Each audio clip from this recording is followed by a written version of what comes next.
കൂടുതൽ വാർത്തകളും വീഡിയോകളും കാണാൻ ഈ ചാനൽ സബ്സ്ക്രൈബ് ചെയ്യുക. കൂടെ ബെൽ ബട്ടൺ അമർത്തുക. ജ്യോതിഷ വിഷയത്തിലേക്ക് എല്ലാവരെയും സ്വാഗതം ചെയ്യുന്നു. ഞാൻ ഇന്ന് പറയുന്ന ജ്യോതിഷപരമായ വിഷയം ഇഷ്ട ദൈവങ്ങളുടെ ഫോട്ടോ എവിടെ വെക്കണം എന്ന് പലർക്കും സംശയമുള്ളൊരു കാര്യമാണ്. ഇഷ്ട ദൈവങ്ങൾ, അത് ദൈവങ്ങളുടെ ഫോട്ടോ ഇല്ലാത്ത വീടുകൾ വളരെ ചുരുക്കും. അതായത് അവർക്ക് ഇഷ്ടപ്പെട്ട ദൈവങ്ങളെയൊക്കെ അവർ വാങ്ങിച്ച് ചില്ലിട്ടോ അല്ലാതെയോ ഒക്കെ അവരുടെ വീട്ടിൻ്റെ പല ഭാഗത്തുമൊക്കെ വെച്ചിട്ടുണ്ടാവും. ഒട്ടുമിക്കവരും ചെയ്തിട്ടുണ്ടാവും. ചില നിരീശ്വരന്മാരെ, ഈശ്വരവിശ്വാസം ഇല്ലാത്തവരുടെ വീട്ടിൽ ചിലപ്പോൾ കണ്ടെന്ന് വരില്ല. എന്നിരുന്നാലും ഈ ഈശ്വരവിശ്വാസം ഇല്ലാത്തവരുടെ ഭാര്യമാർക്കോ അല്ലെങ്കിൽ മക്കൾക്കോ അല്ലെങ്കിൽ അവരുടെ മാതാപിതാക്കൾക്കോ ഒക്കെ ഈശ്വരവിശ്വാസം ഉണ്ടായിന്ന് വരും. അവർ വാങ്ങിച്ചു വെക്കും ഇല്ലേ? അപ്പോൾ അവരുടെ വീട്ടിലും കാണും ചിലപ്പോൾ ഈ ഇഷ്ട ദൈവങ്ങളുടെ ഫോട്ടോ. അപ്പോൾ ആ ഇഷ്ട ദൈവങ്ങളുടെ ഫോട്ടോ എവിടെ വെക്കണം എന്ന് പലർക്കും സംശയമുണ്ട്. എല്ലാവർക്കും പൂജാമുറി ഉണ്ടായിന്ന് വരില്ല ഇല്ലേ? എല്ലാ വീടുകളിലും പൂജാമുറി ഉണ്ടാവും.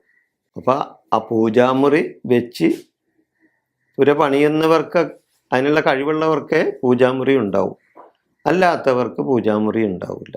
അപ്പോൾ എന്നിരുന്നാലും അവർക്ക് അവരുടെ ഇഷ്ടദേവതയുടെ ഫോട്ടോ വെച്ച് ആരാധിക്കണ്ടേ? അതിനൊരു സൗകര്യം വേണ്ടേ? അതെവിടെ വെക്കുമെന്നാണ് എൻ്റെ അഭിപ്രായത്തിൽ.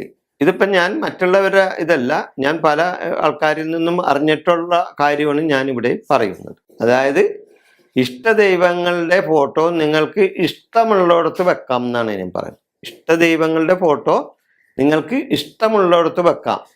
പക്ഷേ എന്ന് വിചാരിച്ച് കക്കൂസയിലും കുളിമുറിയിലോ അല്ലെങ്കിൽ അടുക്കളയിലോ മത്സ്യമാംസങ്ങളൊക്കെ പാകം ചെയ്യുന്ന അടുക്കളയിലോ കൊണ്ടുവെക്കണമെന്നല്ല ഞാൻ പറയുന്നത്. അതല്ലാതെ ഉള്ള സ്ഥലത്ത്, ഇഷ്ടമുള്ള സ്ഥലത്ത് നിങ്ങൾക്ക് ദൈവത്തെ വെച്ച് ഒരു ചന്ദനത്തിരിയോ ഒരു വിളക്കോ കത്തിച്ച് പ്രാർത്ഥിക്കാം. അതിൽ ഒരു സംശയവുമില്ല. അപ്പം ഈ ഇഷ്ടമുള്ള സ്ഥലം ചിലപ്പോൾ സ്വീകരണ മുറിയിൽ വെക്കാം. പക്ഷെ എവിടെ വെച്ചാലും അത് ശുദ്ധിയോടുകൂടി ശുദ്ധിയുള്ള സ്ഥലത്ത് വെക്കണമെന്ന് മാത്രമേ ഉള്ളൂ. ഞാൻ പറയണ്ടേ, അത് തൊട്ട് ആരും അശുദ്ധിയാകാൻ ഇടവരരുത്. അപ്പം അശുദ്ധി കിട്ടാത്ത ഏത് സ്ഥലത്ത് വേണമെങ്കിലും നിങ്ങൾക്ക് ഇഷ്ടദേവതകളുടെ ഫോട്ടോ വെച്ച് ആരാധിക്കാം. ചിലപ്പോൾ വരാന്തയിലൊക്കെ വെച്ച് പലരും ചന്ദനത്തിരിയൊക്കെ കത്തിച്ച് പ്രാർത്ഥിക്കുന്നത് കണ്ടിട്ടുണ്ട്. അവർക്ക് അവിടെ വെക്കാൻ സൗകര്യമുള്ളൂ. അതുകൊണ്ട് അവരവിടെ വരാന്തയിൽ വെച്ച് പ്രാർത്ഥിച്ച് ഇത് ചെയ്യുന്നുണ്ട്. ചിലവർ സ്വീകരണ മുറിയിൽ എവിടെയെങ്കിലും ഒരു മൂലക്കൽ വെച്ചിട്ട്, എവിടെയെങ്കിലും ഒതുങ്ങിയ ഒരു സ്ഥലത്ത് വെച്ചിട്ട് അവിടെ വെച്ച് ചന്ദനത്തിരി കത്തിച്ചോ വിളക്ക് കത്തിച്ചൊക്കെ പ്രാർത്ഥിക്കുന്ന കണ്ടിട്ടുണ്ട്. എവിടെ വെച്ചാണെങ്കിലും, വരാന്തയിലാണെങ്കിലോ സ്വീകരണ മുറിയിലാണെങ്കിലോ മറ്റെവിടെയാണെങ്കിലും അത് ശുദ്ധിയായിരിക്കുന്ന സ്ഥലത്തായിരിക്കണം. ശുദ്ധിയുള്ള സ്ഥലത്ത് നിങ്ങൾക്ക് ഇഷ്ടമുള്ളിടത്ത് വെക്കാം. അക്കാര്യത്തിൽ ഒരു സംശയവുമില്ല. പിന്നെ കഴിവതും വടക്കോട്ടോ കിഴക്കോട്ടോ ദർശനമായി വെക്കുന്നതാണ് ഉത്തമം.